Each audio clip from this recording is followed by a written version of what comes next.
Well, welcome back to the Grapple Theory podcast. You join us for another great interview this week. Today, we're joined by someone who has really made a name for herself in 2023, broken out of Ireland into the Brit Rest scene wider in general and into Europe. Delighted to welcome Anita Vaughan to the show. Anita, thanks so much for coming on. Thank you for having me. Of course, it's a pleasure to have you here. It's a pleasure to have you here. How are you doing? So good. Sure, like you said, had a really good 2023. So I'm kind of hoping to pick up that momentum, keep going. But I'm so happy. Can't complain. That's always good. That's always good. No complaints is what we like. I mean, I was going to say it's kind of weird for me in terms of the fact that, not by design at all, but the first few interviews we've had this year and the last couple of last year have all been with people who I feel like have really broken out in the last 12 months. And again, it's not by design at all, but you're here today as well. And I feel like you're another one of those people who just had a great 2023 and really took that next step. Does it feel like that for you? Oh, for sure. I felt personally I had a good 2022, but things just picked up the year after, and it took me by surprise. But I think it's one of those things, and it was probably the same when you were talking to the other breakout people, that it's one thing leads to another, and if you go and you do well, more times often than not, you can get to a next step. So thankfully, the opportunities I've had, I seem to have done well and got the opportunity to have more chances and branch out more. So for sure, when you're saying it's not by design, it's by a lot of luck and a lot of hard work, I guess. No, for sure. I was going to say, when you're in that sort of run and you're doing well, you can see that there's improvement and you're growing. Are you able to sort of appreciate it in the moment, or is that only sort of moments like now when you look back on it that you're like, oh shit, that was a pretty good year? Kind of. So I do always try myself to be grateful as I go, kind of a thing. So I'll be backstage at the curtain with someone, I'll go, oh my god, what are we doing here? And they're like, oh, we're having a match now, not the time. So I do try to appreciate it in the moment, especially on the drive home, or you're lying in bed that night, because otherwise it just goes over your head. But I definitely I sat down at the end of 2023, and a lot of people do that year in review post, and I had my stats, and I was like, oh my god, it took me by surprise. I was like, oh, I've had this many matches, this many countries, this many new promotions, this many big moments, and I was like, how? Because it goes by so quickly and it comes out of nowhere. So it's definitely a bit of both. It catches you by surprise, but it is important to appreciate the moments, Yeah, for sure. I suppose keeping track of it properly as well is a good barometer of that as well, where you can have that physical evidence to look back on and be like, I can prove that it was a good year because of this. Oh yes, literally. And I'm one of those people who's I do always track my matches, so I have them on my little notes app on my phone, and backed up just in case, so I can see oh, this time last year I was doing this, and this time this year, oh, look where I am now, which is great. And it's good to know, if you have big goals in wrestling, are you on the right track, or how are you getting on, because the stats won't lie and all that, Yeah. Do you rate your own matches as well? Do you give yourself the Dave Meltzer star rate? On to cage match, I go, Anita Vaughan is so good. All the votes just up. Yes. Yeah. She's so good as AB. Everyone looking at it shit, Anita Vaughan's had 25-star matches. What that's happening? Gotta check her. Gotta get her booked. No, I stopped short of the cage match ratings, but I do keep details of what ones I enjoy and which matches I've had. No, I love that. So in that case, as you've had those details with you, I mean, is there a moment, again, we talk about moments, and again, other wrestlers have said to us, there's certain moments that you feel like you're onto something. Do you feel like you had that moment in 2023, internally, where there was maybe one match or one moment where you thought things are starting to pick up here, something's happening? Oh yeah. Well, I was lucky to get to do a lot with OTT. I was with Debbie Keitel, with the gals and stuff, and that storyline kind of picked up. And I think it was kind of seeing there's a lot of engagement. A lot of people said they were really enjoying the storyline and were really getting behind it. And when you kind of get that good feedback on it, you're like, oh wow, we're creating something really special here. So for me personally, there was two big moments in 2023 where I was like, whoa, it's really happening. One was with Debbie and Martina, they got to main event a main OTT show in a ladder match, and I was ringside. I'm like, what am I doing here? Like, this is so cool. And it was like a real historic moment, and it was super cool to be a part of. So, like, that was in December. But like myself, I guess then even in my own singles stuff, I was lucky enough to be a part of Femme Fatale in WXW. And I remember, like, again, like, it's all these, like, just behind the curtain moments where, like, life hits me and I'm like, oh, what am I doing? But I was, like, behind the curtain there, and, like, you see the big screens and you can hear the crowd, and, like, it's a big crowd and the cameras are all there. And, like, I was like, oh my God, like, I'm here. And that was another, like, that was a real moment when, like, you know, getting to see that. And then, like, seeing the little Instagram stories where, like, someone would record you from, like, far away. And I'm like, oh my God, that's me. So, like, those two big moments, I guess. So, like, they're unreal. And, like, definitely, like, if we were having this conversation, like, a year ago, I would not have expected to have had those opportunities or those experiences. So, yeah. No, it's awesome. No, you've done incredible. I actually had both of those moments to ask you about down listed, because we've had as well, like, the last sort of couple of years, we've had, like, a few wrestlers on each year who have, like, essentially got their, not necessarily WXW, but, like, their Femme Fatale debut in those years. And, like, that's a huge moment in, like, in wrestling. I feel like WXW obviously are, like, one of the biggest companies in Europe. And the Femme Fatale tournament is so, like, well regarded. And they always bring in such huge names that people are always, like, it's just weird. Like you say, that backstage moment where you're like, I'm on a show with, like, all these people who, like, a lot of them have, like, way more experience, have wrestled way more matches. And you're like, what is happening? Oh, and, like, even, like, obviously being part of the Femme Fatale, like, show and all the incredible women who were there, and like you said, their experience. But like, it was even part of the bigger WXW, I think it was the World Tag Team Festival. So you had all these even, like, all the bigger names and, like, from World Tag Team Wrestling there. I'm like, this is crazy. And you're there and you're watching the shows and you get to be a part of it. Like, so it was unreal. And like, even with, like, the Femme Fatale stuff, like, that turned out to be, like, I suppose, such an unexpected opportunity that even came from it. So when I originally got asked to do WXW, it was supposed to be a tag team match. It was supposed to be me and Eva Kolaski against Charlie Morgan and Yulia. So it was just like, so it was just like a showcase match, a big international showcase match. It wasn't part of, like, the tournaments or anything like that. Just, you know, get in there, show what you can do, have a bit of fun. And it was one of those, and, like, there's plenty of them out there, these cursed shows like Multiverse Rumble. What's up? Yeah, I mean, that was, we'll get to that later. That was a cursed show. That's such, I feel so bad for Dan. He gets cursed so often. Awful. Pulled it off, but we'll get to that. Timestamp that. But WXW one, cursed also. Injuries everywhere. Travel's changing, people in the show, not in the show, and then through all that, my match gets changed from a tag team match, and then it gets changed to a triple threat, and then it gets changed to a singles match against my original tag team partner. So the whole thing was just, like, up in the air. I was also supposed to be a heel when I started, and then on the day they're like, can you be a babyface? I was like, I think so. Like, I was like, oh yeah, of course they could be a babyface. Easy, no worries, easy. I've never done it before, but let's just do it, literally. So went out, had a fun match as a babyface, cut a promo as a babyface, and it was such good fun. But, like, obviously how everything works, you think it's like, oh my God, I can't believe it was supposed to be this, and now it's this. But in the end, it ended up working out so well, because I got to have a singles match in WXW for a debut, and like talk about what dreams are made of. Like, that's what ended up happening. Yeah, it's one of those weird, like, again, I've never been, like, a huge believer in things like fate and stuff, but like you say before, like, sometimes it is maybe that, like, bit of fate, that bit of, like, luck, and, like, obviously it's unlucky for WXW because they had to scramble for everything for that show, do you know what I mean? But, like, it maybe set that bit of luck for you, like, in the fact that, like, that all happened for that reason and you got your big moment because of that, and that, like, propels you forward. Yeah, and like what you said, like, obviously it was unlucky for WXW in that time, but and, like, if you're not saying you don't believe in fate too much, I get it as well, because some people are like, like, you know, relax a little bit. But, like, for me, I'm very like, like, everything happens for a reason. Like, even the bad stuff can be for a good reason.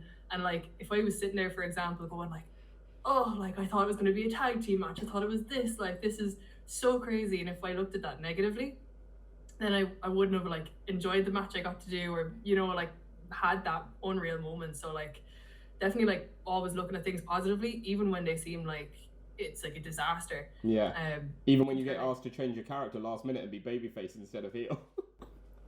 have I ever cut a babyface promo in that character? No, but I've done loads since, but that was my first time. It was just so funny. But it worked out well. Yeah, no, that's brilliant. That's brilliant. And like, big up to you for that. That was incredible. It was a great moment to see you do that. And like, I mean, we mentioned Kerr shows. We got, like, I was going to come back to it later, but we got to circle around Eve because, I mean, I don't know if you ever watched last year's Multiverse Rumble, but that was mega cursed as well. Like, like I don't know if Dan mentioned anything backstage about that, like, because of this being cursed, like the second year in a row. But like, loads of people pulled out of that one, and like half the card wasn't there, and everyone's scrambling. Like, genuinely, I thought it was still I think my favorite Eve show of 2023 was the Multiverse Rumble, the Eve 100 Multiverse Rumble. I thought it was brilliant, but just because it was such a like, everything's fucked, let's just have fun with it kind of thing, right? Literally, and it's again, it's like if people have been like, oh, like people are pulling out, the show is off. Like, imagine you just cancelled it, you know, and then like you don't get those like unreal funny moments. You don't get Sapphire Reed as Cena part 1 or any of the variations of Amira coming out, like, you know. Or I mean, again, I was going to ask you this later, but like, I don't know how you top starting the year coming out with Debbie Keitel dressed as Ab Fab. Exactly. Imagine we got the flight over from Dublin that morning. We're sitting there. So I suppose for anyone who didn't listen in, we can share. But there was a power cut in the area. So it was like 5 p.m. We were all backstage and darkness, like literally. I was going to say, were you all there at that time? Like, you were all there ready, like sort of getting ready to go and... Like, people were kind of filing in, like in drips and drabs. Like, we kind of know the start time when the doors are open and stuff. But yeah, like it was fairly early on in the night. Like I think the ring was just being set up, and then darkness. And we're like, oh, that's funny. Like, what? Maybe they'll come on in like 2 or 3 minutes. And then like we kind of started to realize, like, everyone started going like, oh, it's not coming back on. Like, what's happening? And then Dan's coming in telling us, listen, there's been this serious power cut. Like, it just ended up being a crazy situation, and with a lot of unknowns, being like, is the show going to go ahead? Is it not going to go ahead? We don't know. And there's people outside, and like, you know, we're asking questions, but no one has the answers, and it was hectic. So I think it was like up until like maybe 8 p.m. we didn't know was the show going ahead, and like, you know yourself, like the show was supposed to start at 8. So I can't remember, was it delayed by like an hour? It was, I think it was like 9:20 it started. And then Dan, being the wonderful man, is, again, I know, like, big up Dan, I love Dan, and I know things happen that like extend the interval, but like, the balls of Dan to have an interval on an already delayed show, and then that interval to run late as well. Oh, really, like, I was looking at my phone like, oh, am I going to make my last train? Can I stay till the end? Well, listen, it turned out to be, again, like one of those shows with like really good moments, and like it's like what we're talking about, of like keeping that positive attitude. Like, no, like the show can still happen. Don't worry, don't panic. Plan like normal, like, but everything happens for a reason. If it doesn't happen, don't worry about it. It wasn't meant to happen. Things like that. So yes, because of that, did end up getting to tag with Debbie, with the gals debut and Eve as a tag team. Like, so that was, again, like, couldn't have asked for a better start to 2024 in that sense.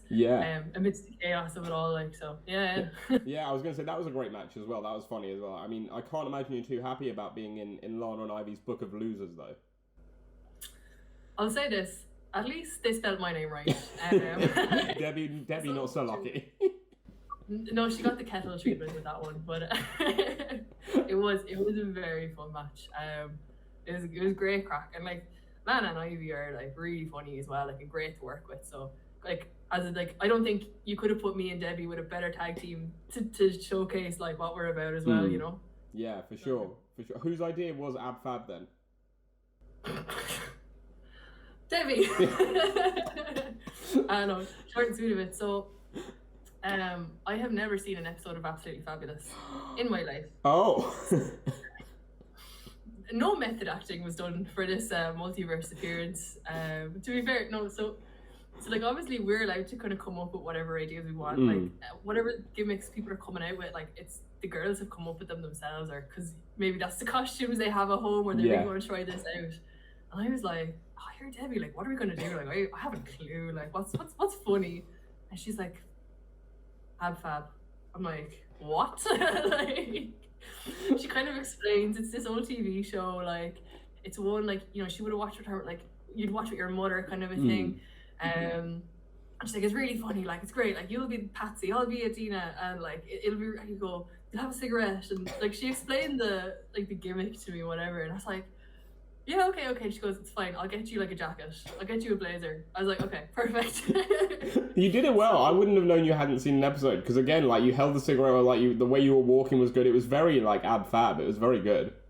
Well, thank you, because that was me panic asking. So obviously the panic of like backstage and the power cuts and the other matches going on, and I'm there like, come here, like how does she walk, like what's, and I'm there like going onto YouTube being like, okay, I can do that, like, but it wasn't a comprehensive character study done. It was good crack. They were just like, yeah, just hold your cigarette and like shake a little and, you know, do that. I was like, okay. I was gonna say, it's really weird that you like mentioned that, like I've not seen it, because I felt, again, like whole multiverse, loads of brilliant outfits, loads of brilliant gimmicks and stuff.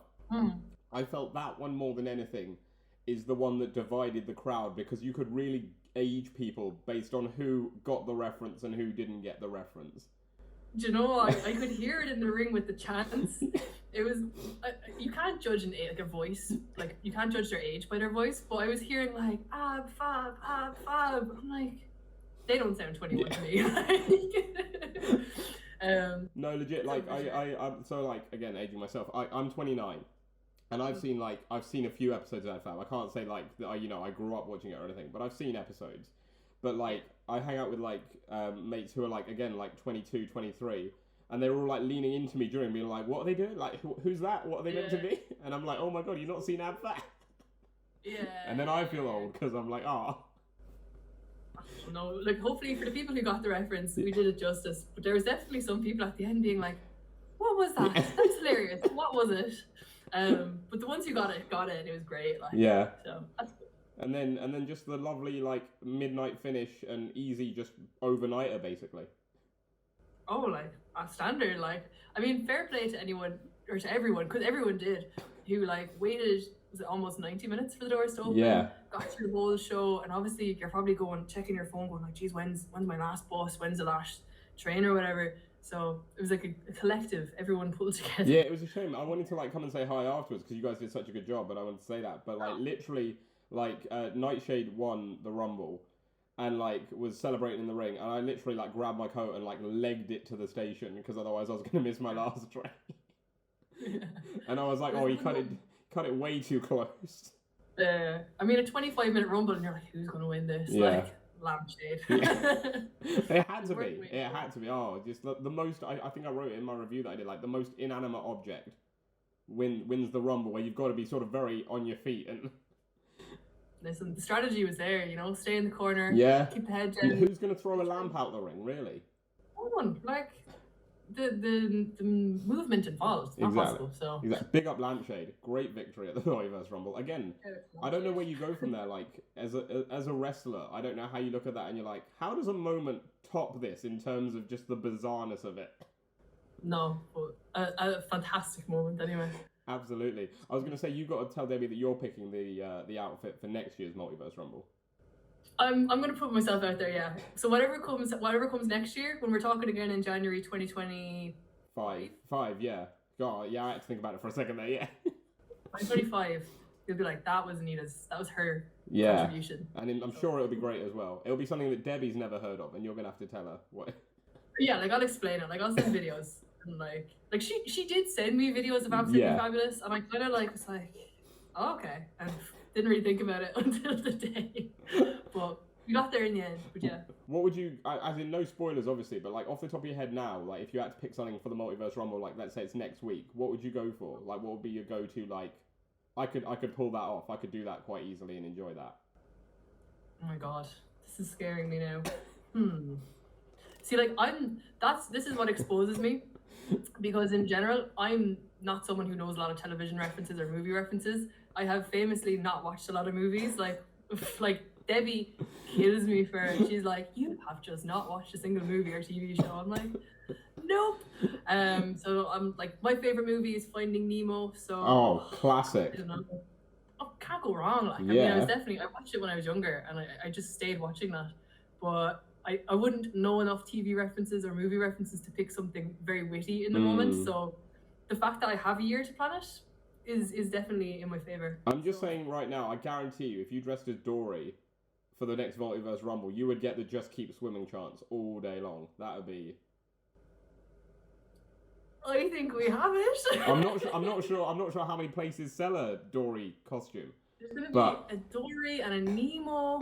Okay, well, we'll see. We'll see. This is gonna be planned out. Yeah, it's gonna be the Nemo Rumble. You're gonna get everyone to dress as a character from it. Oh, it's like a big it's a bowl. Yeah. Big Yes. Yes. Lana Austin can be what's the the girl's name? The guy who shakes the fish bag. The braces. Yeah, yes. Yeah. She can be like carrying a fish, like shaking it about, yeah. I think we have a new picture. That would be my contribution. We like to do this little fantasy booking pictures here on the podcast. I think it's quite fun. I think it's quite good. We've had some great ones. We had we fantasy booked with Tommy Carl the Christmas Nativity of Brit Rest, which I can't believe no one's done. But so the fun, who was Jesus? Who was? I can't remember who Jesus was. I can't remember. I can't remember. I'd have to go back and listen. I can't remember who the characters were, but we did book it. I'll need the link to that now. Yeah, I'll send you that. Yeah. We're also planning to do the Great Brit Rest Bake Off with Nina Samuels, and that'll be obviously, because how can you not? I mean, she'd win it. Obviously, spoilers, but like. Yeah, but like we'd give it our best go, you know. You need losers for winners. Exactly. You need some bad people to make the show like funny, so they're not all just like, oh, this is only good baking. That's boring. Yeah. Just a bunch of like artisanal bakers here. Yeah. No one will see that. That's dull. That's dull. But I mean, in terms of that, like again, there's a few things I wanted to get onto based on that. But let's stick with Eve while we're on Eve, because obviously that was your tag debut with Debbie at the Multiverse Rumble. You had your debut at Eve in 2023, and like I feel like for so many like female wrestlers coming up through the scene, that's like a huge milestone moment. Like how did it feel to get like that cool message, whatever it was, from Dan to be like, I want you to be on the show? Oh, so like it was crazy because like it like what you said, it is a special moment to get to debut in Eve. Like I think it's where like all women's wrestlers kind of want to wrestle at some point, you know. And especially like being from Ireland, like a lot of the top names in Irish women's wrestling have done Eve and have done really well in Eve. Like obviously Session Mott Martinez done that. The Woke Queens were like a phenomenon. And like, you know, it looks like fun as well, and you're seeing how much fun they have. And like Debbie is like, oh, like you'd love Eve. Eve would be so good. So when I actually got to do it, it was like, oh, look at me here, like, and like seeing like the locker room and stuff backstage, like again, yeah, it was a mind-blowing moment, to be fair. But also, yeah, like just getting to kind of follow in the footsteps of like the other Irish women who've gone over, done quite well. And I think that's what I wanted to do, was to kind of try and make an impression as well, and like be something different. Like especially tagging with Debbie, it's like, you know, you've got big boots to fill if I'm like filling Valkyrie's boots here, like, but obviously it is different as well, but like you need to go over it and do quite well. So I've been quite happy, and definitely it was a huge moment back in November. Yeah. So that was great. Like, yeah. I was gonna say, like, again, I mean, like, it's a sort of moment where I like knew you before your Eve debut, but that was the first time I'd like seen you live in the ring. And genuinely, like, I was like, who the fuck is this? Like, you were like, again, I know it's in your like social media bio, but like, you were like, you legit, my first thought in my head was like, she's a powerhouse. Like you were brutal. It's like, it's brilliant. It was so good. Oh no, thank you. I appreciate it. And like getting to work with Sky Smith as well, who is a powerhouse in her own right. Yes, as well. she is. Oh, she loves. Yeah, she like anyone will tell you about Sky's guns. You know, I mean, like she always flexes. Yeah. There's the guns, there's the hips, but a powerhouse nonetheless. And it was great to get to wrestle her, especially. No, I appreciate that you're saying that as well, like, because like obviously there's so many like talented wrestlers, and it's like, how do you stand out, or do you do something different, or like what do you bring? So like even in the tag team with the gals, like if I could be like that powerhouse in that group, then like 100% I'll do that. Like yeah. How did the gals come about then? Obviously, like I know like how you from in terms of like the sort of like the storyline of it, but in terms of like the backstage part, like how did that sort of first click as like, this is something we can do? Yeah. So I suppose the background to it is me and Debbie are friends, Like we are just good real life friends. We both train in the same wrestling school in Dublin in Fight Factory. And she's someone who's seen me kind of come in, because obviously she's much more experienced than me. She's seen me kind of come in the doors training in the first day in Fight Factory and being like, you know, she's looked out for me, she's looked after me, she's helped me a lot as well.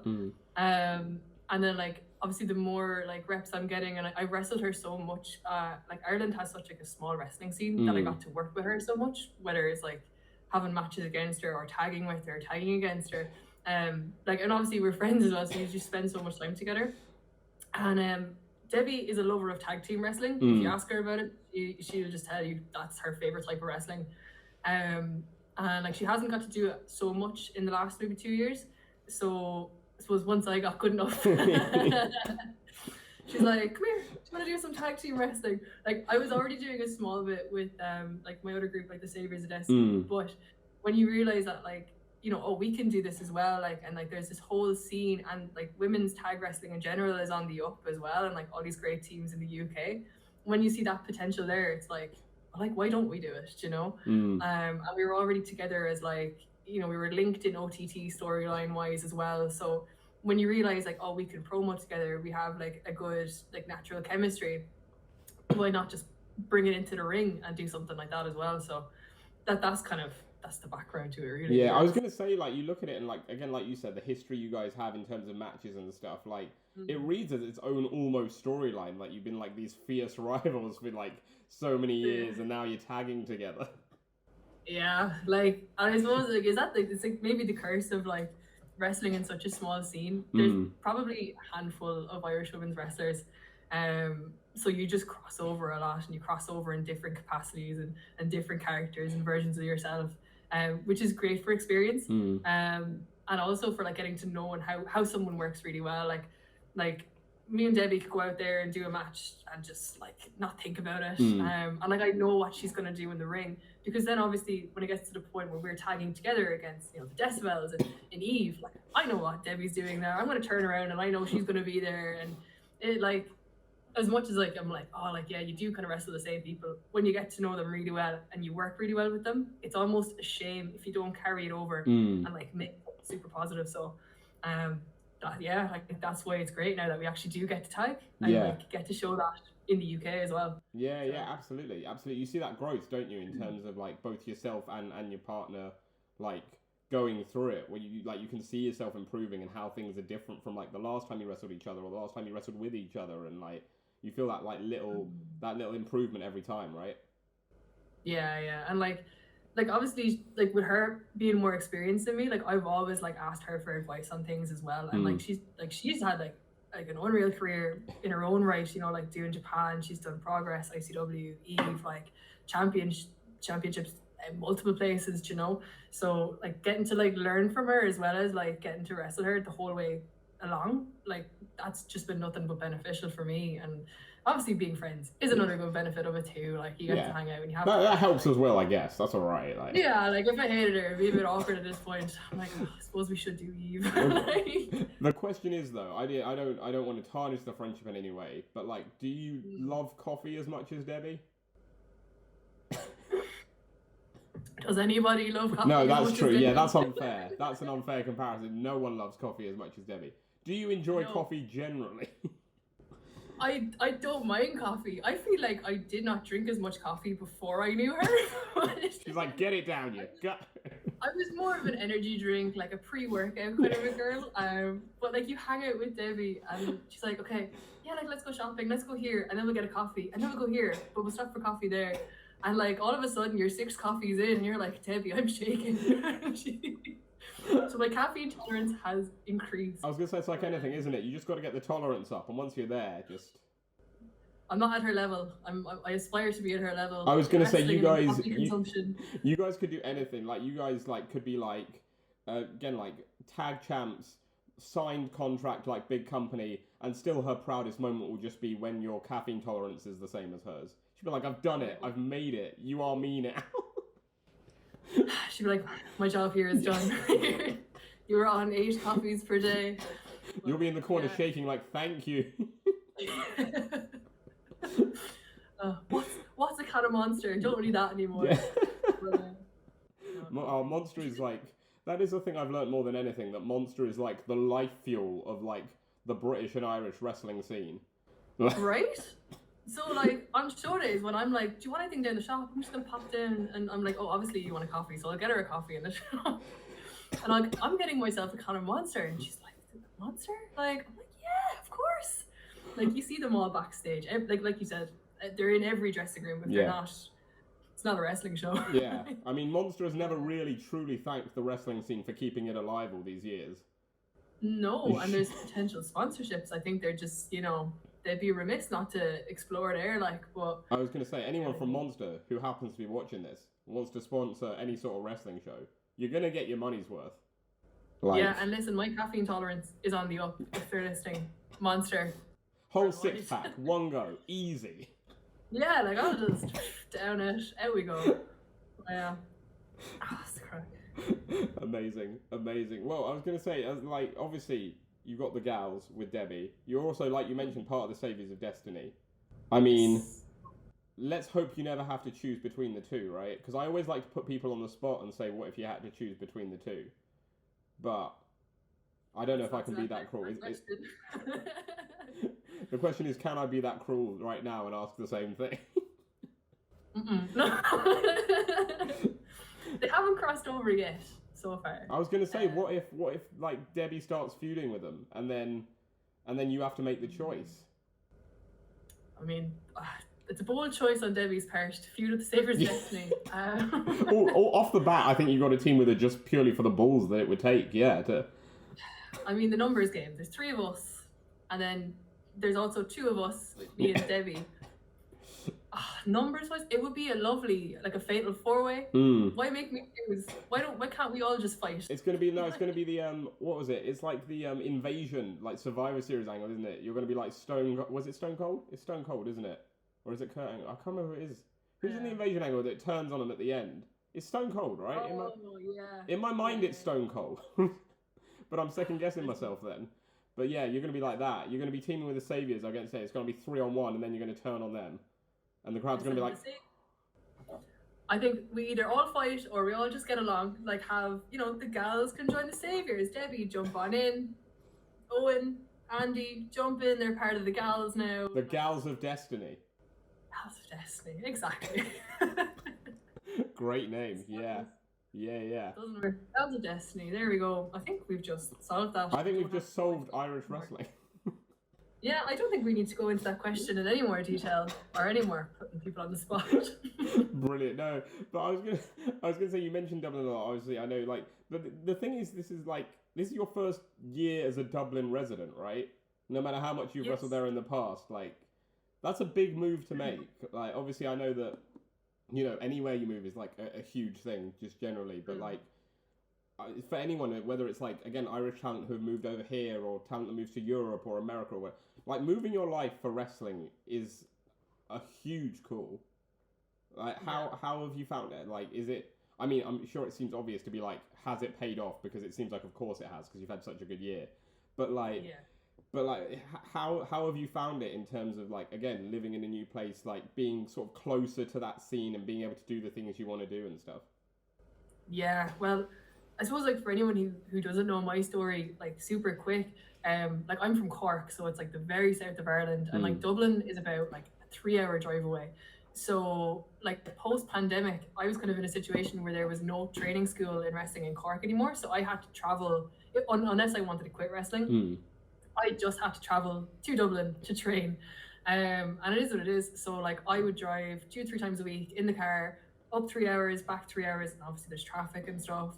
And like trying to work that into like a real life where you earn money and stuff, like, and you can support yourself as well. That was tough, but it was super worth it. And like that whole time that I was driving up and down, I was like I was finished college as well, so I was like, oh, like I can just set up a career anywhere, and like the capital of Ireland doesn't sound like a bad shout as well. And I just knew I wanted to move to Dublin. It took a long time because obviously like it's hard to find the right place, and like when there's like, if there's like a shortage of houses and stuff like that. But it definitely changed a lot. Like just in terms of like how much time I have now, like you might spend like 6 hours of your day, 7 hours commuting, and then you're training for 2 hours. So all of a sudden that's like, you know, maybe like 7, 8, 9 hours of your day gone just to do a 2 hour training session. But like I moved to Dublin at the beginning of April. So I've had like, you know, like a solid like 7, 8 months since then, just living up here. So I have my routine now where like I can work, I can train, I can like, but even something as simple as like being able to like cook at home and not just like grabbing food on the go, traveling and training.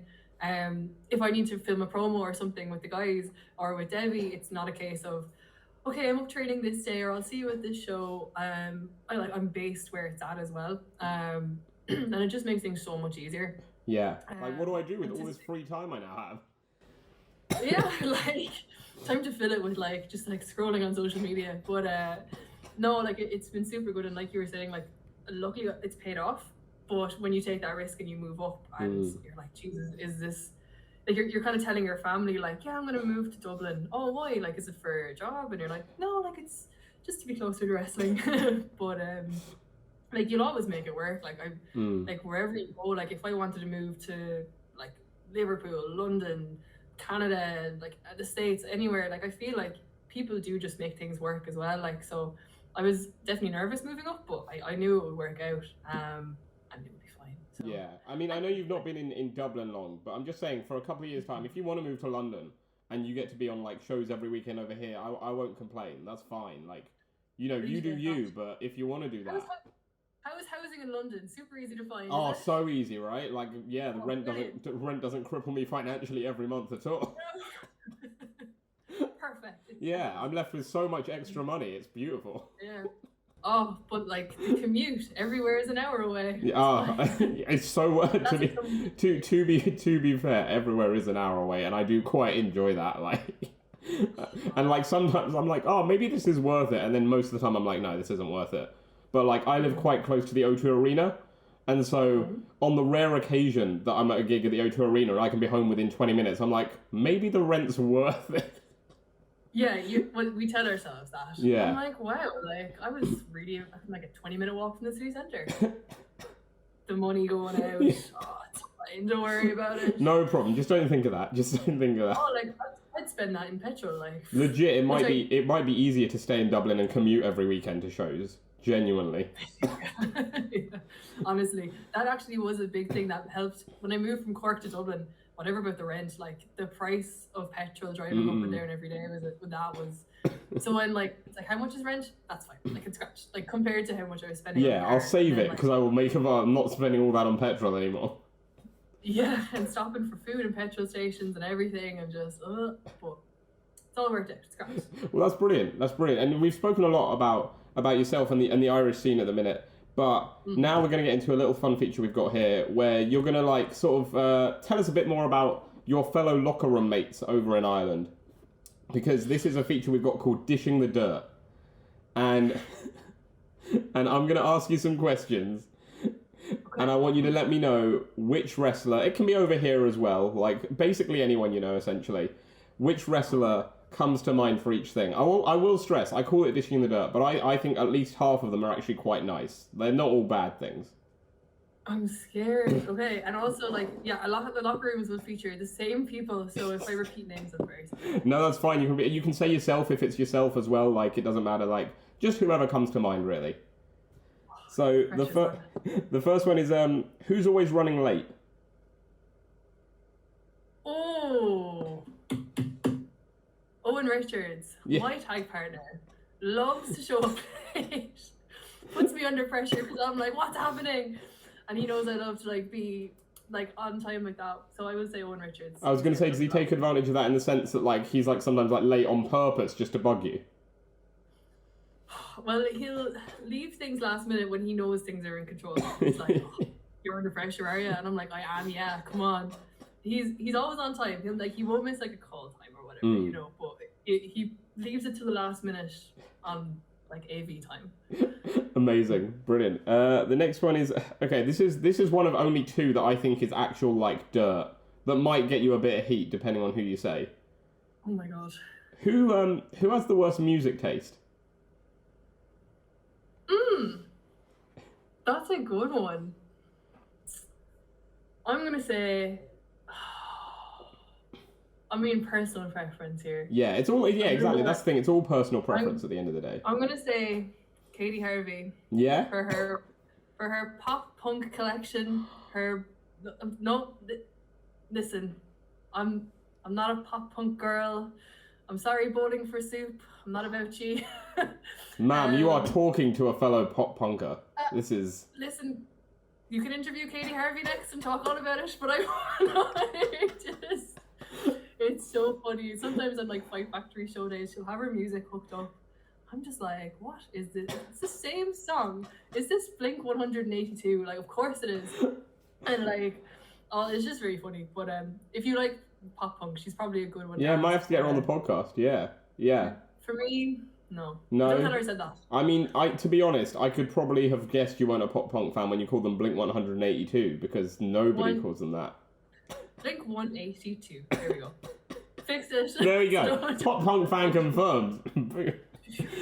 No, fair. I mean, I don't agree, but I understand that. I understand. What sort of music do you go for then? What are you listening to?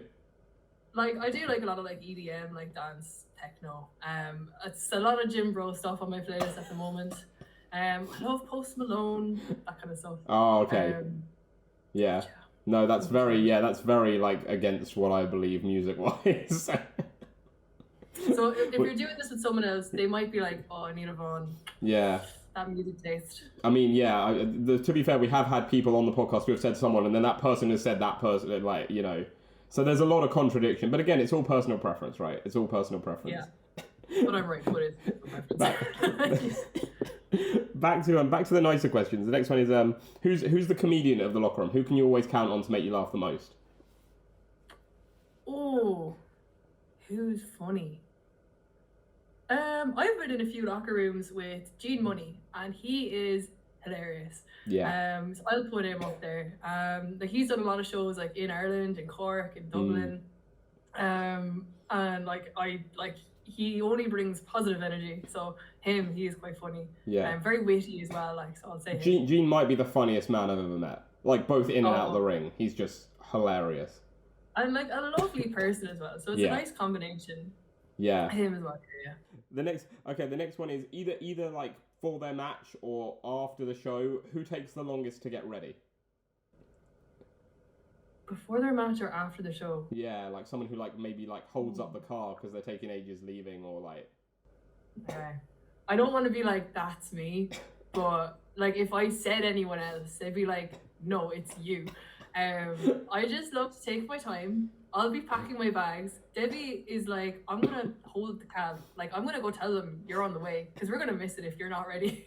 So whether it's even the venue, hotel, anything, like I'm probably the last one to get ready. But I'm glad you admit it. I'm glad you see that in yourself.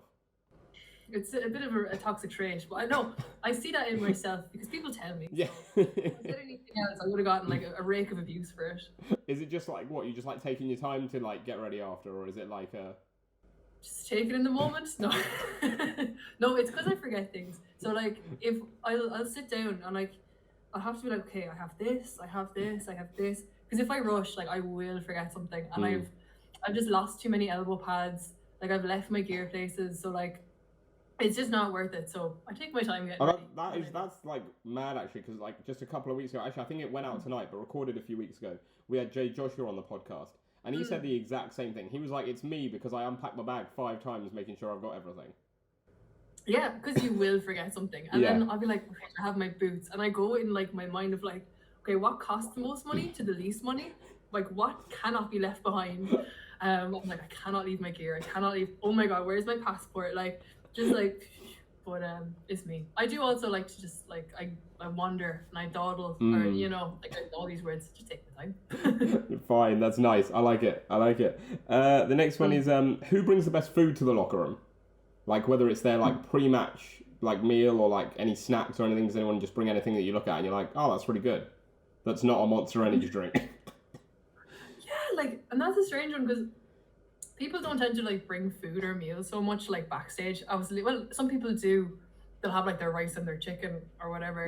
I know Nina Samuels brings her baked goods. Yeah. And listen, she's probably been a popular answer. Yeah, basically everyone, anytime. yeah. Basically anyone that's ever met Nina Samuels has said Nina Samuels. I feel like her. I don't think anyone else comes to mind. Backstage, actually, Tucker from Northern Ireland. Oh, yeah. Me and him, we're Squares Bars friends. Nice. We have like, it's like the perfect food to eat before a match is like a Rice Krispie Squares bar. It's just like a little sugar hit. And like every time I see him at a show, he'll give me one or I'll have one for him. So nice. I mean, that's not the answer to the question. The answer is Nina, but I enjoy a Squares bar. No, but that's how friendships are built, right? On mutual love of snacks. So do you go you go the classic Squares bar, right? You don't go like the chocolate stuff and all that, like, because no, that's for a treat. Oh, I was gonna say they're just worse. Like the classics where it's at. I can't do any of the other ones. Oh no, and like you have one of those before, and like you're just ready to do anything. Like the fact that those were in like my lunchbox as a child. I mean, it's not the most nutritious thing, but like I was wired off it. So yeah, but that's the thing, isn't it? It's also that nostalgia link to that, because you're like, you've grown up with it and you're like, this is the best thing ever. You know it's not the best thing ever, but you're like, this is the best thing ever. Oh, like I'll have a Squares bar and like a Lunchable and an Actimel and like all of these things. But no, yeah, that's my answers now. Awesome. No, I like it. The next one's the only other one that, again, I think might get you in a bit of trouble. So we're talking out the ring. We're not talking in gear here. Who has the worst dress sense? Dress sense? Oh my god.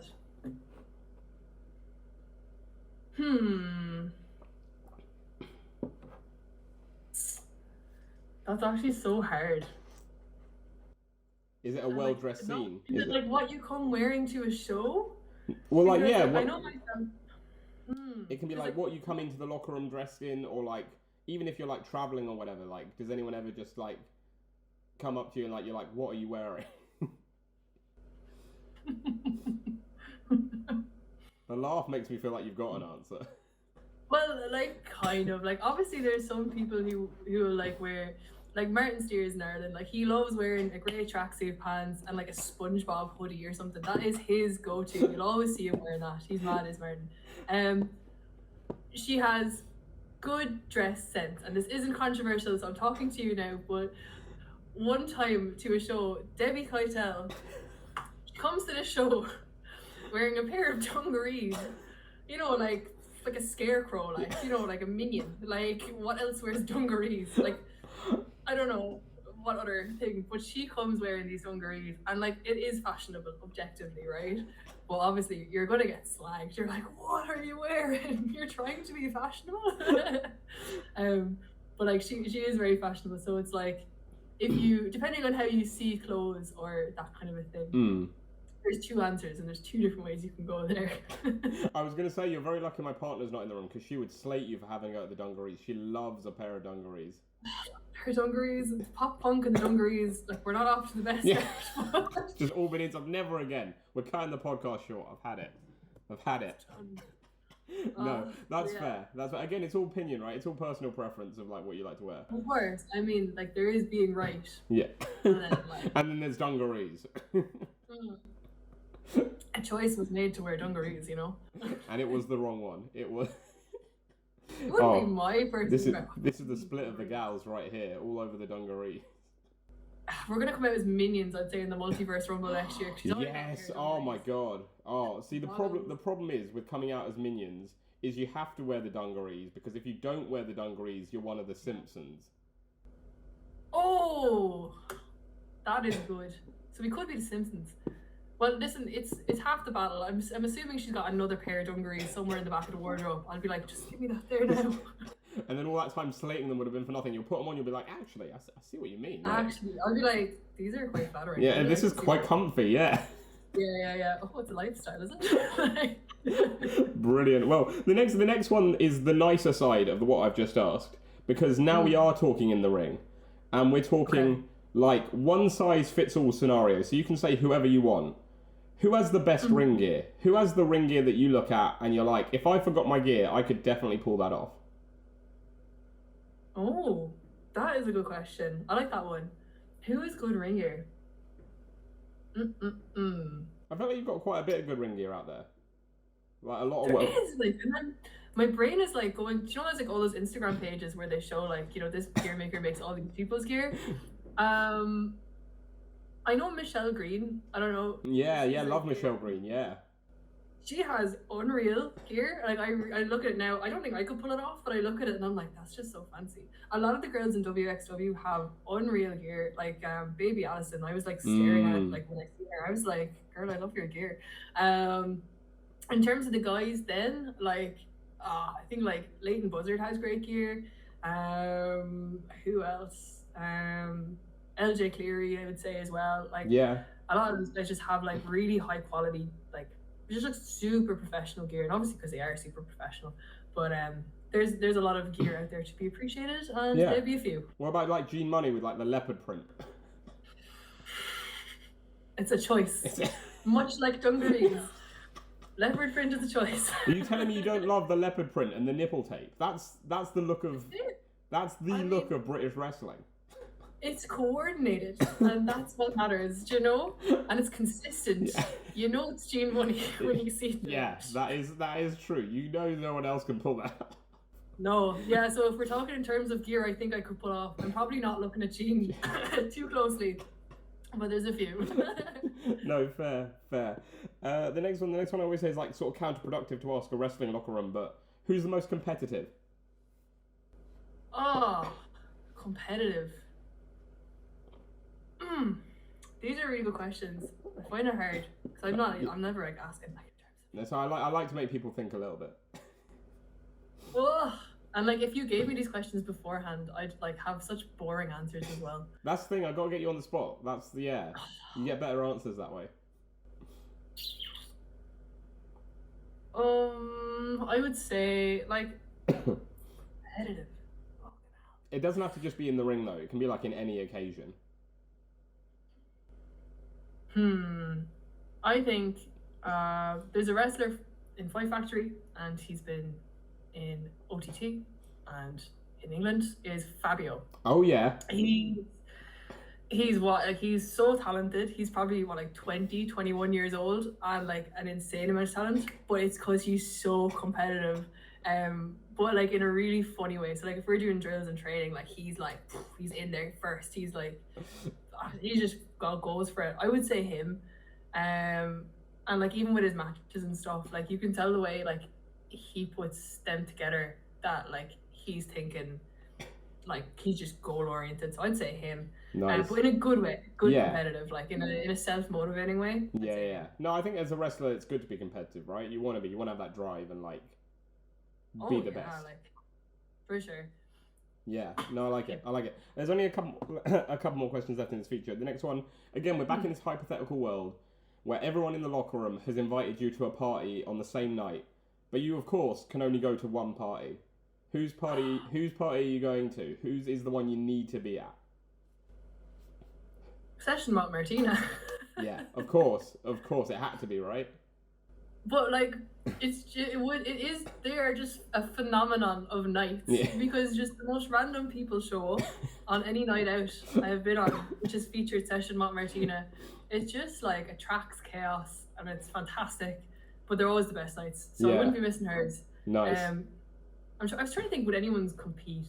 But if she was like, no, like there's a party here, like there's another one on, I'd be like, we're going where you're going. Yeah. Like, that's where the party follows Martina, as you can imagine. Yeah, Martina doesn't host the party comes to her. The party becometh Martina. Like that's what happens. That's a t-shirt right there. Yeah. I'm not sure I can picture a Moth t-shirt having the word becometh on it, but still. No, I said that out loud, didn't I? Yeah. For luck. Very Shakespearean. Very Shakespearean. Yeah. Very eloquent. Brilliant. And the final one, I think is my favourite of the list. It's who would you want to be your partner in the zombie apocalypse? Because if I'm honest, I feel like a few people would say they'd want you to be their partner, because again, just the power you bring is like well, listen, the power in the ring. Fantastic.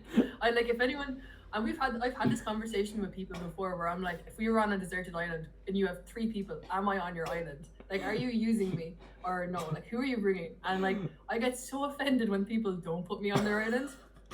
So for future, I hope they do.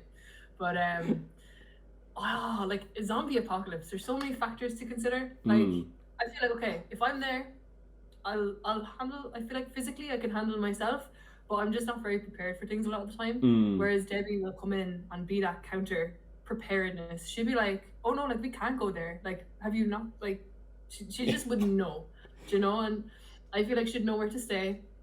She'd know the best times to leave. She'd be like, oh, this is it's getting high zombie activity here. We need to leave. And we just go. And I trust her.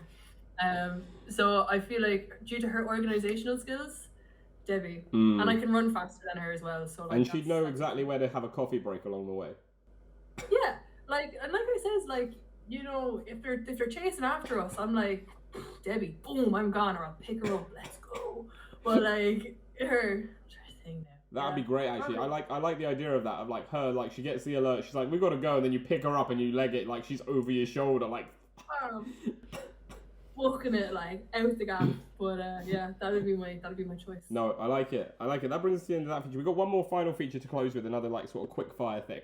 But before that, I wanted to ask you about something that came up on my timeline the other day that blew my mind, and that is, are you and Amira actually related? Oh, Amira. So, me and Amira, we're both from Ireland. We go way back on social media. And like family is, you know, you can't deny family. You can't deny it. Like family links are strong. And I think we're quite similar. And blood is thicker than water. And yeah, Amira is great. Like, of course, like I'd say we're more than family, you know? We could be sisters. We could be cousins, you know? But are you? Because you're avoiding the question very well. Has she answered the question?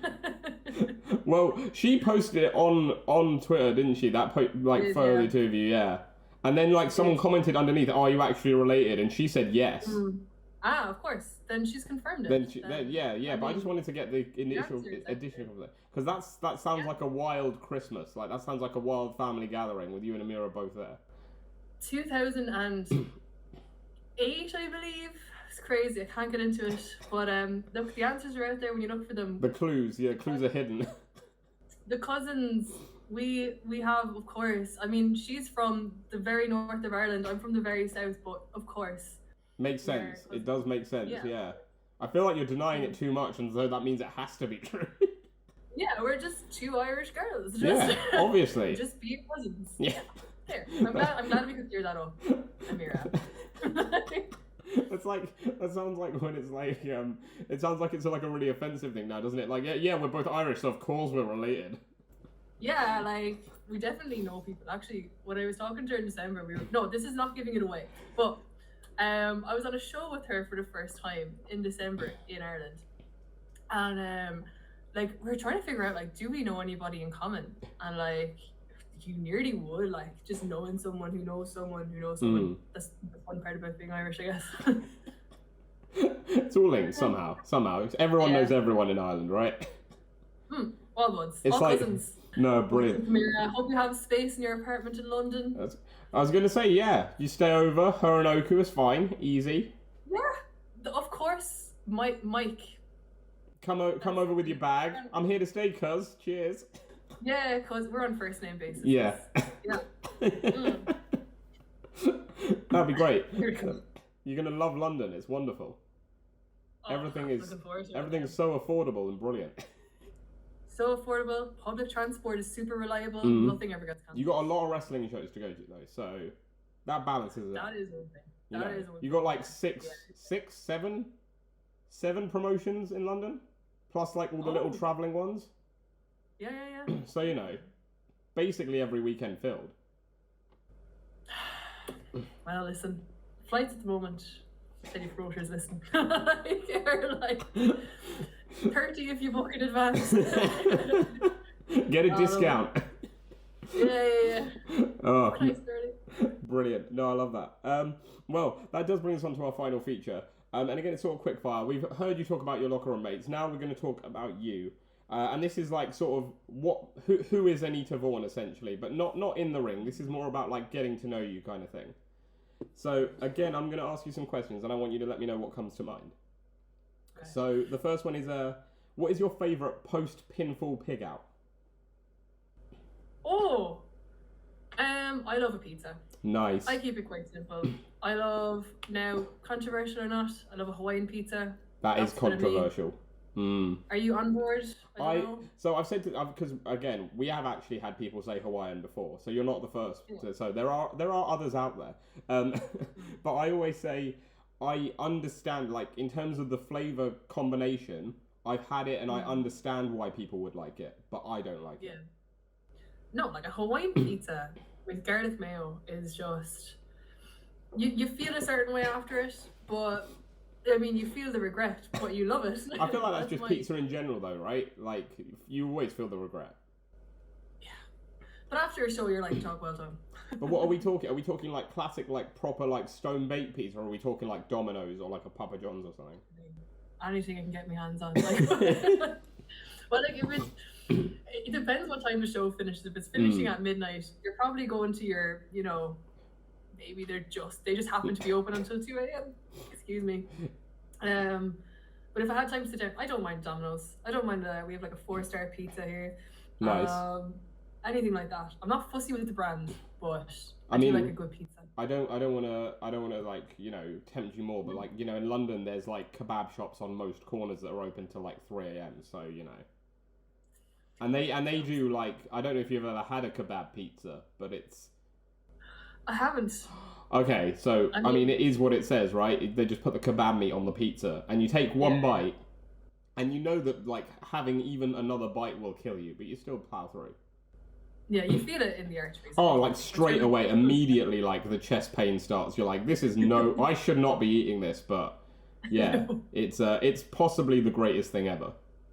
I will try it out. Yeah, I'd recommend it. When I'm in London next. Yeah, next time you're in London, I'd recommend. But if you don't invite me now, I'm going to be upset, so... No. Instead of the Hawaiian pizza. Yeah. Can you put pineapple on the kebab pizza? Yeah, just a little bit on the side, please. Amazing. They're not all food related, I promise, but the next one is another food related one. What's your classic, like, death row last meal?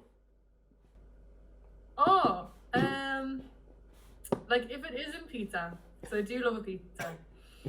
Like I love like chocolate as well. I'd probably just pick out on like a few Dairy Milk bars, a few Kinder Buenos there. What else? Like obviously if we're talking Dairy Milk bars, is it Dairy Gold? Dairy Milk? Yeah. I love a Golden Crisp, so there would probably be like 4 Golden Crisps. Nice. There would be maybe 3 Kinder Buenos. There'd be a Galaxy bar in there with a ripple. And then like some chocolate milk. I mean, like I'm dying. Who cares? Nice. It's gonna be that. I think like I have a sweet tooth, so it would be chocolate. Maybe after the pizza. No, I like. Oh, I tell you what. After all that, I mean, like I feel more sorry for the person who's cleaning up after you've been in the chair, because if you explode somehow, that's gonna be a mess to clean up. Like more so than normal. Do you know what I mean? All that chocolate and pizza going everywhere. That's. What's anyone else saying? Like, oh, like I'd love a roast dinner made by like. We've definitely had someone say roast dinner for sure. A roast dinner. Oh, I'd love a Christmas dinner. Like have that on a Sunday. Like, but I'm all about the pizza and the chocolate. And the chocolate on the pizza. Let's not go too far. No, that's a step too far. Come on, pineapple is all right. Chocolate, no. Pineapple. No. I draw the line at pineapple. The next one's the song that gets you the most hyped. Oh, hype song. I was into the girls' music quite recently. Yeah. It came out to Around the World. Is it A Touch of Class? Na na na na. Yeah. Around the world. That like, and I listened to it in the gym the other day, and I was like, oh, this is a tune. Vibing, yeah. So that moment gets me hyped. Changes all the time, but we'll say that one now. No, I like it. The next one I'm very interested in, simply because. You said you don't watch a lot of movies and TV, because it's the movie that I'd show the locker room. The movie I'd show the locker room? Yeah, like the movie you think everyone needs to see, essentially, is how I sell it. Well, ahead of the Multiverse Rumble 2025, it would have to be Finding Nemo. Just so everyone's in on it, yeah. Just like character study as a group, I think would be a good idea. I don't have a movie that I would show everyone. Yeah, this question was written before you knew me now, so there's your answer. Would have changed it if I'd known. I would have changed it if I'd known. But everyone else gets the same question, so it'd be unfair to not give you that. But I mean, I think watching it ahead of the Rumble would be good. Like, you get everyone in the locker room, like maybe the Eve show before, and you're like, we're watching this film, but also make it like you've got to dibs your character, but you've got to dibs it before anyone else does. So like, as soon as it comes on screen, you've got to dibs someone. But then you might regret it because someone better could come along, but you never know that. Yeah, we can just say this to Dan, like, I think, like, tag him and ask. Yeah, I think we will. I think, Dan, you're getting this sent to you because I can't think of a better idea for next year's Multiverse Rumble. And, I mean, I'm sure you might be able to, but why would you want to? You've already got this goal. It's like an escape the fishbowl match, you know? You don't need a steel cage. It's yeah. You get four sides of the ring, you got to, like, not throw your opponent out. You got to jump out. You got to jump over the fishbowl to get out. Like, unreal. I mean, ideally, everyone can swim. No, it's not going to be in water. No. Anyway, the logistics happen. Yeah, oh my god, the venue bills would be insane. Can you imagine? Could do that. You put the paddling pool in the ring, fill it up. Easy. We can get like one of those four-sided pools. Yeah. The ring. You could do all your high-flying stuff into the pool. The 5-star frog splash into the water. I tell you what, so I'm repping them here. They're a company down in Brighton called Riptide. Like pre-pandemic, they closed during the pandemic, haven't reopened. But big up Riptide because they were great. And they did a show down in Brighton on the south coast in the summer, in like the bank holiday weekend when it was like 30 degrees out in a venue called the Open Air Theatre, and it was sweltering. Like, we're talking like right in direct sunlight. Yeah. And if they'd have held that match right then, that would have been the best move anyone could have possibly made. Like, that match is made for a summer outdoor show. There's not enough... Escape the pool match. Oh my god. Be incredible. And then, like, all the fans can get in the pool after the show. Like... A big summer tour. Like, imagine hitting a beal on someone. The big splash. Yeah. Like, you go frog splash or something. Like, the person moves out of the way. You're just there belly flopping into it. Oh, there's so many. Oh, cannonball. This is good now. We've got to somehow make this happen. I think so. I don't know how. I don't know the right people to ask. No. We're putting it out there into the universe. We're thinking positively about it. Yeah, it's gonna happen. Like you said, fate. It's fate, right? It's gonna happen. We're gonna manifest this. Yeah, manifest. And if someone wants to pay for it, that is absolutely fine. We're manifesting Escape the Fishbowl 2024/2025. Yeah, whenever it happens, like in the next like 18 months, ideally. Yeah, we're not gonna watch the process. Yeah. Let it marinate. It's gonna take a bit of time to set up, right? We're gonna need like a bit of planning in this. So Rome was not built in a day. Neither was this match. There we go. This is our Roman Empire. Yes. Brilliant. No, I like that. Another great bit of fantasy booking. Oh, this is yeah. I like it. The next one is it's a bit of a throwback because it's what's your first job? My first job. My first job was working as a chef. Funny enough. Was it? I was 16 and it was like the base level of being a chef. Like, I say chef. It was working in like a hotel in a kitchen. I think commie chef is the official phrase. So it was like my summer job. But it was proper. Like they showed me how to do cook steaks, do all the dishes, like all the chicken and the meats and the fish and stuff. So damn. I said that very confidently there. I was gonna say, are you gonna give Nina Samuels a run for her money as best cook in BritRes?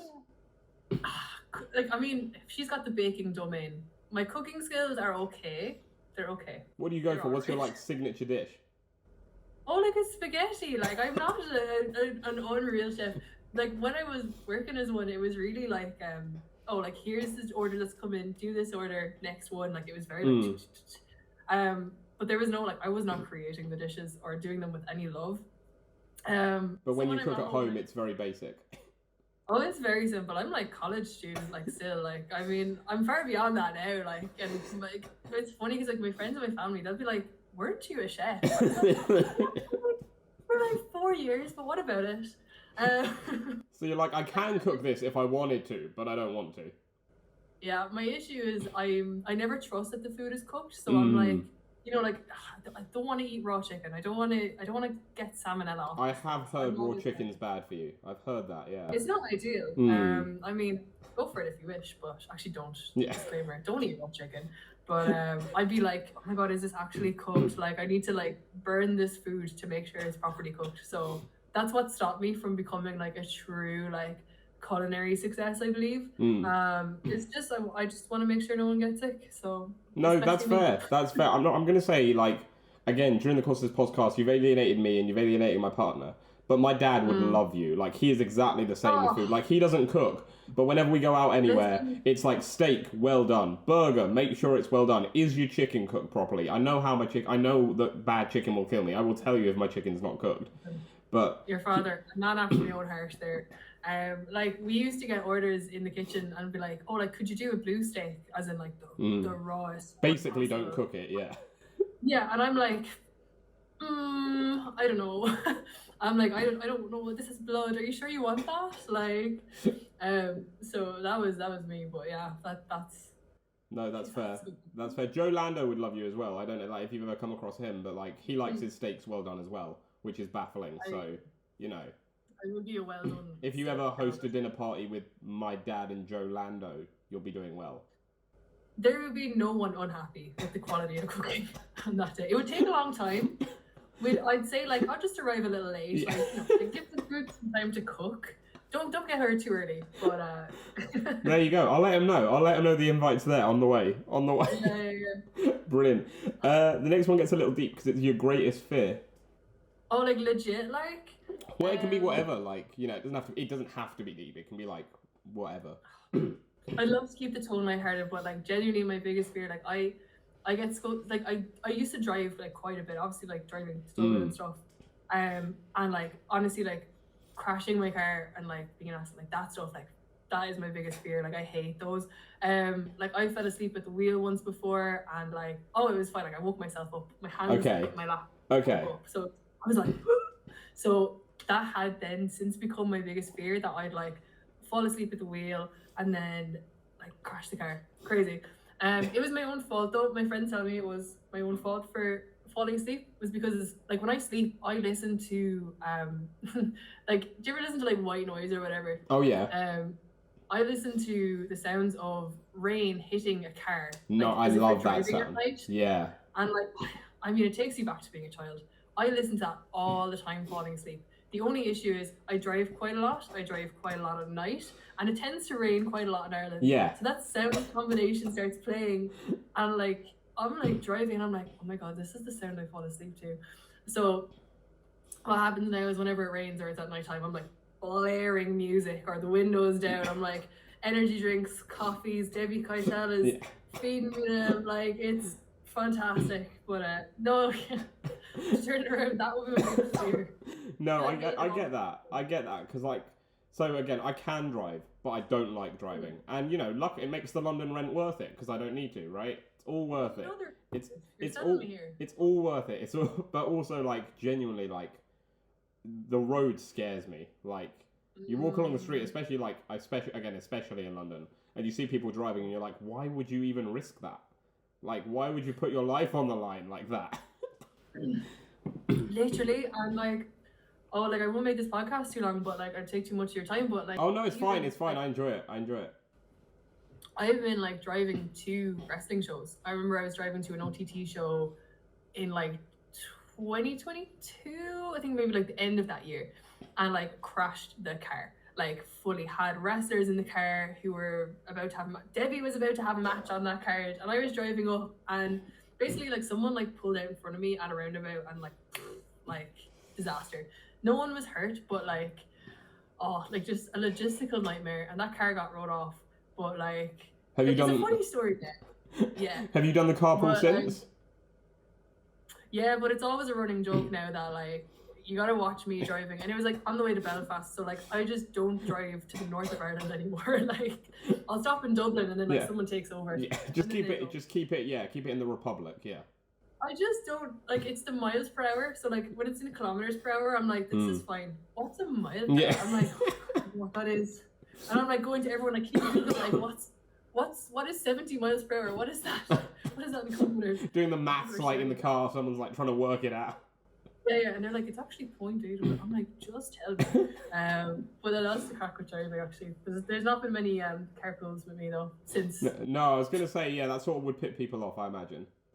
I mean, I'm really selling myself as a driver here. I was going to say, yeah, absolutely. I mean, like, if anyone needs a carpool, then... Like, if it rains, there's a risk of crashing, to be honest with me. Raining outside, Anita's the last one in the locker room. You're like, I might walk it. I can walk it. It's not that far. Yeah, like, oh, she's stopping for food again. What's she getting? Oh, a Hawaiian pizza. Oh, no, she wanted a well-done steak. Well-done steak on the Hawaiian pizza. Beautiful. Of course. We don't need kebab. Well-done steak. Little shoot. Oh, I mean, there's so many great ideas born on this podcast. This has been wonderful. This has been, I like it. I didn't expect this now. I mean, it's very entertaining. It's going down easily as one of my favorite podcasts we've done because this has been a bit bonkers. So I'm enjoying it. The next one lifts the mood again because it's your favorite animal. Favorite animal? Oh, I don't want to sound basic, but I just want to say dogs. Like, that's fair. I don't think you can go wrong with a dog. And like my family, we have so many dogs. We have like 8 at home. They're Cavalier King Charles Spaniels. They're so cute. They're adorable. So you have eight King Charles Spaniels. 8 dogs. Not like here in my apartment. No, but like they're 8 and they're all King Charles Spaniels. There's 8 of them. Like you can line them up and there's 8. Damn. Yeah, they're very cute. And I love them. So I'd say dogs because like how do you get better than that? Like I mean I could say like giraffes or something like because they are quite cool.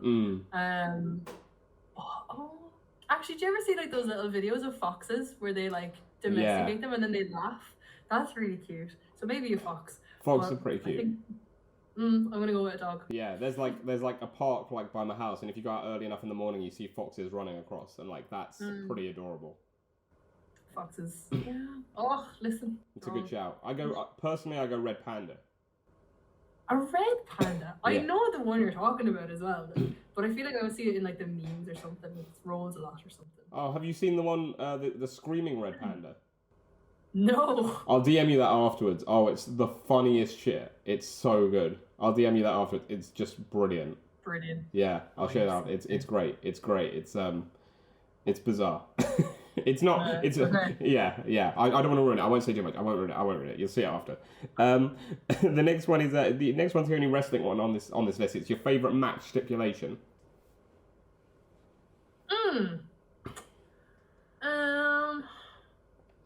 Match stipulation. That's such a good question.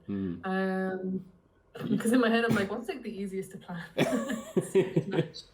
A straight singles match. I think ladder matches are really cool. Nice. They're really fun to watch.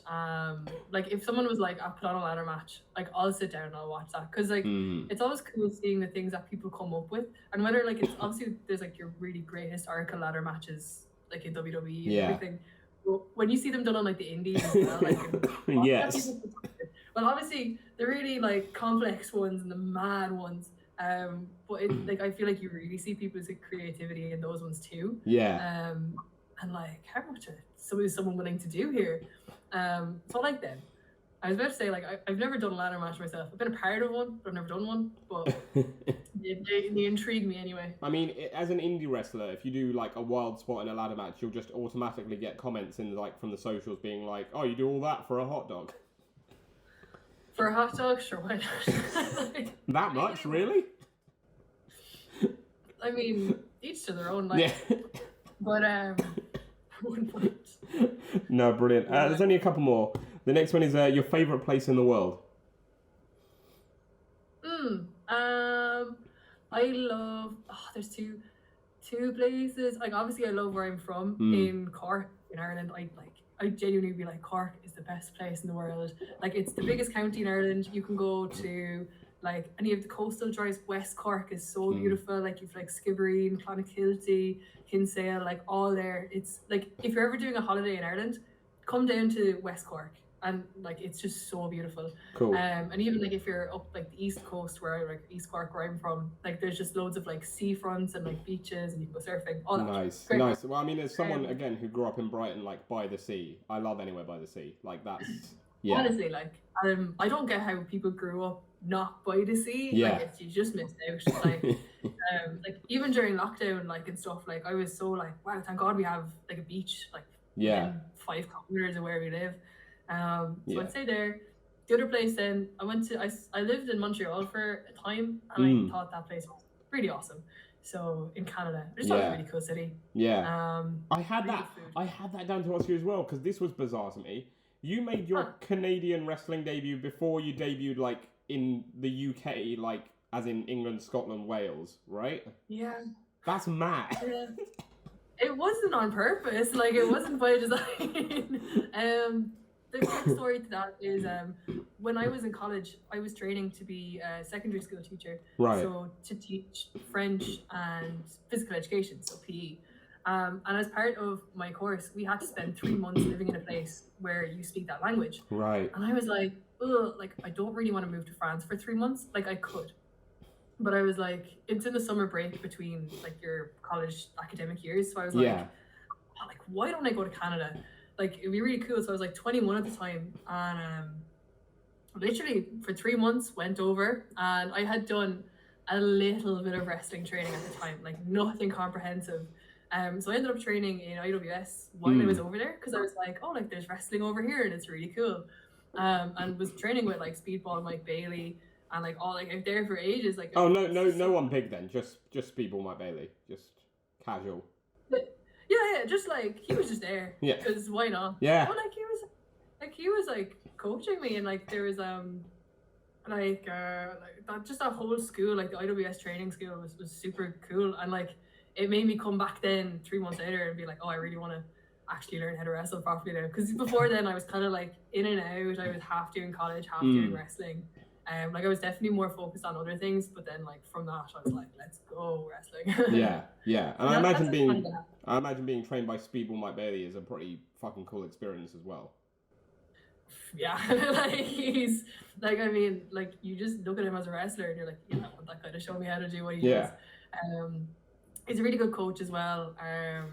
Andrew, superstar Shane Hawk was the other coach there. He was fantastic as well. Like, and so there was a great crew over there.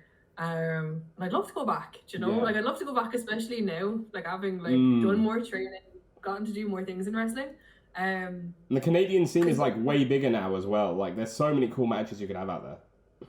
Oh, like legit, like, and I'd love to go back over. So I think it's just a case of like finding the time, like in the year, and I would definitely go back over, to that kind of area as well. Like definitely like Montreal, like in that kind of scene.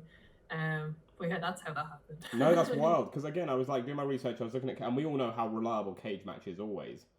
But I was like, I've got to ask you about that, because that is wild that you debuted in. You're from Ireland, but you debuted in Canada before the UK. And is it like one match before it or something, or like it's just, and that whatever that first match is, I don't even think there is any matches on it before in cage match. Yeah. I think there's a couple. I think you've got a couple in Ireland, and then the Canada ones. But like even that, I don't think you wrestled in Northern Ireland before then. Like according to cage match, so like that's even more mental. No, like all the cool stuff in my wrestling, I was gonna be like, oh, happened after the pandemic. But yeah, I did get to do Canada. Yeah. That's pretty cool. That is pretty cool. And I hope you get to go back. Hopefully you get to go back. Oh yeah, I would love to. Well, that brings us nicely on to the final question on the list. It's your dream holiday destination. Oh, dream holiday.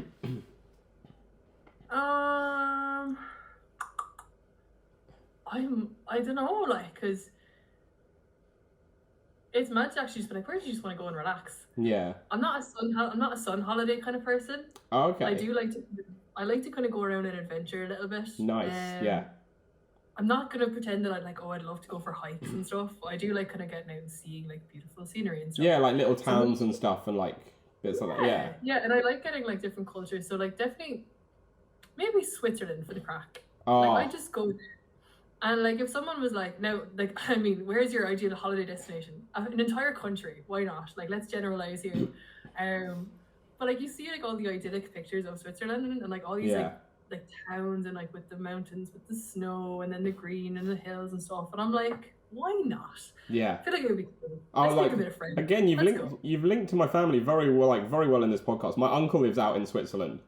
And like genuinely it's stunning out there, like incredible. Yeah. Like he lives like right like in this little like village that's right by the lake, and they've like, which is mega smart, they've opened this like not quite resort, but it's like an outdoor like beach / like adventure area, like right on the lake, so you can go swimming in the lake and then do all the other adventure shit. And I'm like, that's like, a genius marketing idea. But like what you've described, I'm like, that's what I'd love to do, like, because like even like when you go around to different like European countries, like even if it's with wrestling or whatever, you don't get to like see the places so much. But I'd love to actually like get in, like see the different towns and like, you know, spend a week, you know, experiencing that culture and obviously doing all the fun little adventure things. Yeah. No, I mean, if you ever want to, like, let me know. I guarantee you, my like my family would like easily put you up because like I'm not gonna lie, their house is pretty big out there. It's very upsetting. I'm very jealous of them. One friend is worth it. But yeah. And like they have like you could practice for the swimming pool match because like in the lake there they've got this big like inflatable iceberg that like you jump off of into the lake and it's just the coolest thing. See, now we have our location for the yes, for the match. There you go. You got to escape the lake. Switzerland, we can book Michelle Green and all the other Swiss wrestlers. Michelle Green as well is also like always bragging about how much money she makes, so she can pay for it. Oh. We've done it. Yes, this is sorted. 2025, it's coming. We're gonna do it. Brilliant. Well, that brings us lovely to the end of that feature and almost to the end of the podcast. I've got to say, Anita Vaughan, thank you so much for coming on the show. I hope you've enjoyed it. Oh, like thank you. I've had a great crack. It's funny because I know at the start of the podcast I was very just like, yeah, it's been a great year. It's been unreal. Like here's my list, whatever. And by the end we're joking about like doing pool matches and. Sorry, what do you mean joking? I'm serious. This is serious. I wasn't joking about this. Establishing family lines with Amira, talking about first jobs and favourite foods and controversial opinions, and I enjoyed it. Well, I'm glad. Thank you. No, that means a lot. I like to think here on the podcast, most of our podcasts take the route of you start fairly normal and you end up somewhere bizarre. And I think that's the way it should be. That's what you want. We've ended a few different ways. I do. Yeah, to be fair, there's been a lot of bizarre conversation, hasn't there? Have fun summing this one up now. I don't know how. I might just keep the original intro that I filmed. I might not do another intro and just let people enjoy it. Yeah. Yeah, I don't know how I can sum this up. It would be too difficult. It'd be like half an hour just to sum up what's happened here. Oh, yeah. But brilliant. No, Anita, thank you so much. We only got a couple of closing questions. One's from me, one's not from me, and that's the more interesting one, I'm sure. But we've spoken about what a great 2023 you had. And we've spoken about the fact that you're definitely coming on the podcast next year. So when we talk next year, we'll book it in now. Yeah, easy, early. I definitely won't forget at all because my memory's brilliant. Yeah.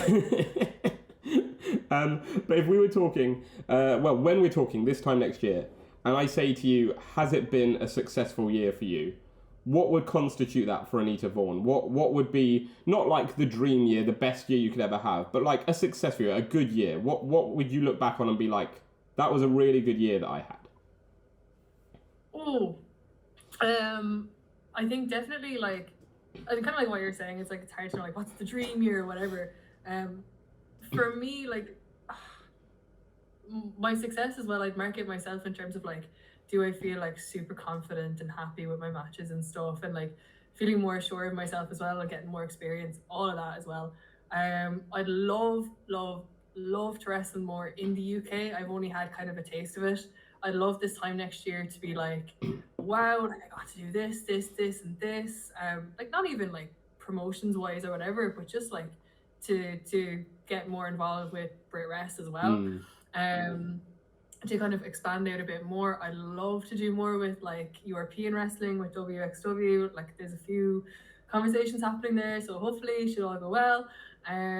So you know, more in Germany, definitely more in the UK, and I suppose on a personal level, I'd love to get to wrestle more of the experienced women that exist on the scene as well. Like going into an Eve locker room, like for example, you see all the big established experienced women's wrestlers, and like I would love to have matches with them in any capacity. So that would be great, and to have good matches as well. Ideally they wouldn't be bad on my part, like I wouldn't mess up. So yeah, I think that would be a big marker for me of like of what would be a successful year, is just kind of taking the momentum from 2023, carrying it forward and like building on it, and not just like being like, oh, that was something I did, it's finished now. Nice. Yeah, I love that. I mean, like, that's great. As a fan, genuinely, I think you've had a great year. Like, it's been a pleasure watching you in the ring. It's been a lot of fun. And Dan Reed, again, if you're watching, or any other promoter wants to put it on, I'd love to see Anita Vaughan versus Rio or Alex Windsor. So if we can make either of those happen somehow, that would be lovely. Listen, that would be class. Yeah. Yeah, like it's like that would be unreal, because it's what I'm saying. Like, I'd love to wrestle like kind of the big names that are out there as well. Like, and even like I got to kind of wrestle Nina Samuels before in Triple Threat. Like, I'd love to wrestle her this weekend, for example, as well. I'm in Denmark and I get to wrestle Sapphire Reed, and I'm like, oh, brilliant! Like, I get to mix it up with like the English girls a bit, and like I'd love to do it a lot more, to be honest. Yeah, I'd love that. It'd be great to see you over here. You don't need to move to London, despite what I said. You don't need to move to London, but if you get a few more, if you get a few more bookings over here, that would be cool. It'd be great to see you some more over here. That'd be great. That'd be great. But no, congratulations on a great year. It's been a lot of fun watching you wrestle. And as always, is tradition on this podcast, the last question doesn't go to me. The last question goes to our previous guest, because our tradition here is that our last guest leaves a question for our next guest. And I can't tell you who left the question, because you're meant to have it like no context, come at you without context, sort of thing. So they know I was next, no? No. Nobody knows who's next, and nobody knows who's asked the question before. Oh my gosh. So the question you've been left is I wouldn't say it's deep, but it's a little bit of a thinker. But it's not. I wouldn't say it's like a weird question. We've had a few weird questions. I wouldn't say this is a weird question, but it's a bit of a thinker. What's the one piece of advice you would give to the next generation of wrestlers coming through? Oh man, that's okay. It's a great question. They didn't know they were asking me that question, because I still feel quite new in wrestling. The piece of advice I would give people in general, and this isn't me being like, oh, I'm a super experienced wrestler, here's my advice, right? But it's like, I would say to people to be nice to everyone. Like, backstage, chat to everyone, get to know like the full locker room, have the crack, have the laugh with people. Like, the best memories that I have so far in wrestling have been like backstage, talking to people, chatting to people, getting to know them, and like having the laugh, and coming away from those shows having kind of made friends with someone or made a connection. And I think like obviously wrestling can be so competitive, and so like you're under pressure, you're under stress. Like, sometimes it's nice just to go in, be nice and be friendly. So I'd say that would be my advice, is be a nice person.